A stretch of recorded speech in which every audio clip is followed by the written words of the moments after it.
ರಾಜ್ಯಪಾಲರನ್ನ ಭೇಟಿ ಮಾಡಿ ಇದ್ರ ವಿರುದ್ಧ ಈ ಮಸೂದೆನ ಯಾವುದೇ ಕಾರಣಕ್ಕೂ ಅಂಗೀಕಾರ ಮಾಡಬಾರ್ದು ಅಂತ ಮನವಿ ಪತ್ರ ಕೊಡಕ್ ಹೊರಟಿದ್ದಾರೆ.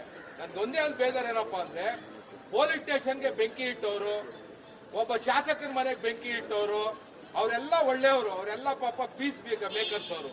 ಅವ್ರನ್ನ ಒಂದು ಕ್ಯಾಬಿನೆಟ್ ಅಲ್ಲಿ ಇಟ್ಟು ಅವ್ರ ಮೇಲೆ ಹಾಕಿರೋಂತ ಕೇಸ್ಗಳನ್ನ ಹುಬ್ಬಳ್ಳಿಯಲ್ಲಿ ಬೆಂಕಿ ಇಟ್ಟವ್ರು, ಎಲ್ಲರೂ ಮೈಸೂರಲ್ಲಿ ಬೆಂಕಿ ಇಟ್ಟವ್ರಿಗೆಲ್ಲ ವಾಪಸ್ ತೆಗಿತಾರೆ.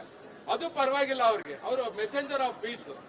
ಆದ್ರೆ ಒಬ್ಬ ವ್ಯಕ್ತಿ ಯಾವ್ದೋ ಒಬ್ಬ ಧರ್ಮದ ಬಗ್ಗೆ, ಯಾವ್ದೋ ಒಂದು ಗಡಿ ಬಗ್ಗೆ, ಯಾವ್ದೋ ಒಂದು ನದಿ ಬಗ್ಗೆ ಮಾತಾಡಿದ್ರೆ ಇವ್ರ ಪರವಾಗಿ ಇವ್ರ ವಿರೋಧವಾಗಿ ಮಾತಾಡ್ಬಿಟ್ರೆ ಅದು ಹೇಟ್ ಸ್ಪೀಚ್.